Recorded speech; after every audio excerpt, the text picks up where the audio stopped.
নমস্কাৰ এক গুৰুত্বপূৰ্ণ খবৰৰ সৈতে ষ্টুডিঅ'ত মই নৱগগৈ আৰু আপোনালোকে চাই আছে দিকছ কাৰেণ্ট কালি ঘোষণা হ'ল লখিমপুৰ মেডিকেল কলেজৰ তৃতীয় আৰু চতুৰ্থ বৰ্গৰ পৰীক্ষাৰ ফলাফল আৰু এই পৰীক্ষাৰ বা নিযুক্তি প্ৰক্ৰিয়াক লৈ শেহতীয়াভাৱে ৰাজ্যত যি প্ৰতিক্ৰিয়াৰ সৃষ্টি হৈছে কেলেংকাৰীক লৈ যি প্ৰতিক্ৰিয়াৰ সৃষ্টি হৈছে আৰু তাৰ মাজতে এজন যুৱকে ফেচবুকত লিখিছিল যে এগৰাকী প্ৰাৰ্থীয়ে অৰ্থাৎ চাকৰি প্ৰত্যাশীয়ে পৰীক্ষাৰ হলত বহি কাগজত কোনো এটা দাগ নমৰাকৈ আহিছিল আৰু সেই গৰাকী সদ্য ঘোষিত লখিমপুৰ মেডিকেল কলেজৰ চতুৰ্থ বৰ্গৰ পদত বা পৰীক্ষাত উত্তীৰ্ণ হৈছে অৰ্থাৎ উকাবহি জমা দিয়া প্ৰাৰ্থী উত্তীৰ্ণ হ'ল কেনেকৈ এতিয়া এই গৰাকী যুৱকে প্ৰশ্ন উত্থাপন কৰিছে অৰ্থাৎ লখিমপুৰ মেডিকেল কলেজৰ চতুৰ্থ বৰ্গৰ পদত বিসংগতিৰ অভিযোগ উত্থাপন কৰিছে এগৰাকী যুৱকে লখিমপুৰ মেডিকেল কলেজৰ চতুৰ্থ বৰ্গৰ পদৰ ফলাফল ঘোষণাৰ পিছতেই বিসংগতিৰ ভয়ংকৰ অভিযোগ উত্থাপন হৈছে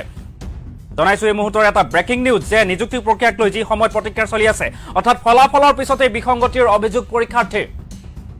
এই মুহূৰ্তৰ এটা ডাঙৰ খবৰ উকাবহি জমা দিয়াৰ পৰীক্ষাৰ্থীৰ উত্তীৰ্ণ হোৱাৰ অভিযোগ মঙলবাৰে নিশা ঘোষণা কৰা হৈছিল তৃতীয় চতুৰ্থ বৰ্গৰ ফলাফল আৰু এই ফলাফলক লৈ অসন্তুষ্ট এতিয়া পৰীক্ষাৰ্থী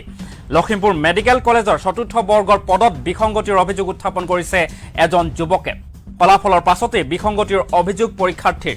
আমি জনাইছো এই মুহূৰ্তৰ এটা ডাঙৰ খবৰ যে মঙলবাৰে নিশা ঘোষণা কৰা হৈছিল তৃতীয় চতুৰ্থ বৰ্গৰ ফলাফল উকাবহি জমা দি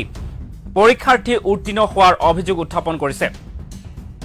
লখিমপুৰ মেডিকেল কলেজৰ চতুৰ্থ বৰ্গৰ পদৰ ফলাফলৰ ঘোষণাৰ পাছতেই বিসংগতিৰ ভয়ংকৰ অভিযোগ উত্থাপন হৈছে উকাবহি জমা দিয়া প্ৰাৰ্থীৰ নাম চাকৰি তালিকাত অহাৰ বিস্ফোৰক অভিযোগ পৰীক্ষাৰ্থীৰ আমিনুল হকৰ 13 মাৰ্চত ফেচবুকত সমগ্ৰ কথা লিখিছিল আমিনুলে উকাবহি জমা দিয়া যুৱকজনৰ নাম কেনেকৈ চাকৰি তালিকাত আহিল বুলি প্ৰশ্ন আমিনুলৰ মুহূৰ্তৰ এটা ডাঙৰ খবৰ নিযুক্তি কেলেংকাৰী যি ৰাজ্যত নিযুক্তি কেলেংকাৰীক লৈ প্ৰতিক্ৰিয়া অব্যাহত আছে আৰু তাৰ মাজতে আকৌ পুনৰ এক বিস্ফোৰক অভিযোগ উত্থাপন হৈছে যিগৰাকী ছাত্ৰই বা চাকৰি প্ৰত্যাশীয়ে বহিত কোনো দাগেই মৰা নাছিল তেনেহলে সেইগৰাকী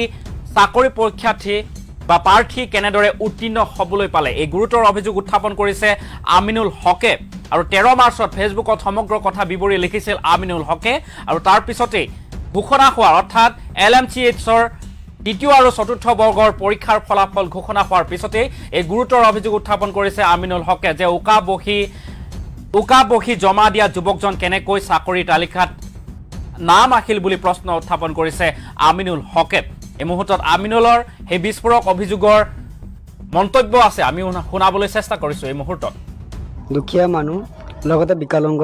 আৰু মই 2017 চনতে বিএ পাছ কৰি পেলাই হায়াৰ ছেকেণ্ডেৰী পাছ কৰিছোঁ বিএ পাছ কৰি পেলাই মই যোৱাকালি যিটো ৰিজাল্ট দিছে লখিমপুৰ মেডিকেল কলেজৰ চতুৰ্থ বৰ্গ পৰীক্ষাত মই অৱতীৰ্ণ হৈছিলোঁ কিন্তু দুখিত বিষয় এইটোৱে যে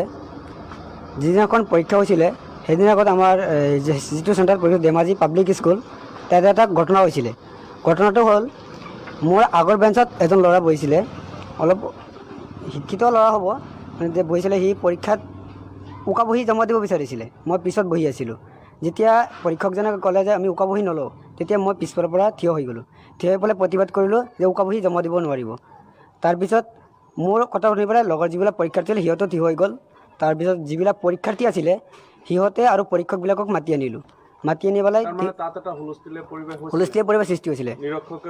নিৰীক্ষকেও জানে সিহঁতক মাতি আনিছোঁ মাতি আনি পেলাই তাৰ লাইভ তেতিয়া কৰিছোঁ তেতিয়া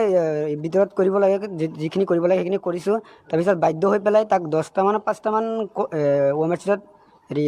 আনচাৰ শ্বীট কৰিব দিয়া হৈছিলে সেইখিনি কৰিছে আৰু আমি পৰীক্ষাৰ্থীসকলক যিসকল পৰীক্ষক আছিলে সিহঁতে তাৰ লাইভ ফটো লৈছে তাৰ ডকুমেণ্টছৰ ফটো লৈছে আমাক আশ্বস্ত দিছে অসুবিধা নাই যাব পাৰা ৱমেণ্টছত তাতো মোবাইল লৈ যাব দিয়া নাই মোবাইল বাহিৰত থৈ গৈছিলোঁ নিৰীক্ষকসকলে ফটো লৈছে তাৰপিছত আমি ওলাই পেলাই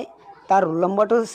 চাৰ্টৰ পৰা ৰোল নম্বৰটো লিখি লৈছোঁ ৰোল নম্বৰটো আৰু তাৰ নামটো অমিত বুলি মানে শুনা পাইছোঁ কিন্তু টাইটেলখিনি নাজানো কালিৰ যেতিয়া ৰাতিপুৱাৰ পৰা চাই আছোঁ যে মোৰ নামটো হ'লে সেই নামটো সেইদিনাখন 13 মাৰ্চৰ দিনা মই পষ্ট দিছোঁ এইখিনি ঘটনা হৈছে হয় ৱমেণ্টছত পৰীক্ষা হলৰ পৰা ওলাই পেলাই পিছত যেতিয়া গেটৰ পৰা মোবাইলটো ল'লোঁ লৈ পেলাই তাতে মই পোষ্টটো কৰিছোঁ যে এনেকুৱা ঘটনা হৈছে OMR ব্লেংক জমা দিছে, এইটো পৰীক্ষা পাতিছে নে কি পাতিছে। আমি ইমান দূৰ নগাঁও সুদূৰ নগাঁৱৰ পৰা গৈ ধেমাজি গৈ পৰীক্ষা দিছোঁ। অমিত বোলা পৰীক্ষাৰ্থীজন উত্তীৰ্ণ হৈছে। এতিয়া মানে কি যেতিয়া কালি ৰিজাল্ট দিলে, ৰিজাল্টৰ চাৰ্টখন চালোঁ, মোৰ নামটো নাই। মইতো এজন যিখিনি কৰিব লাগে সেইখিনি কৰিছোঁ, মোৰ নামটো নাই বাদেই। যিজন মোৰ আগত OMR ব্লেংক দিছে, যাক জবৰদস্তি কৰিছোঁ, তাৰ নামটো সেই লিষ্টত আছে। অমিত ৰোল নম্বৰটো হ'ল 12690042। দুখীয়া মানুহ লগতে বিকলাংগ, আৰু মই 2017 চনতে BA পাছ কৰি পেলাই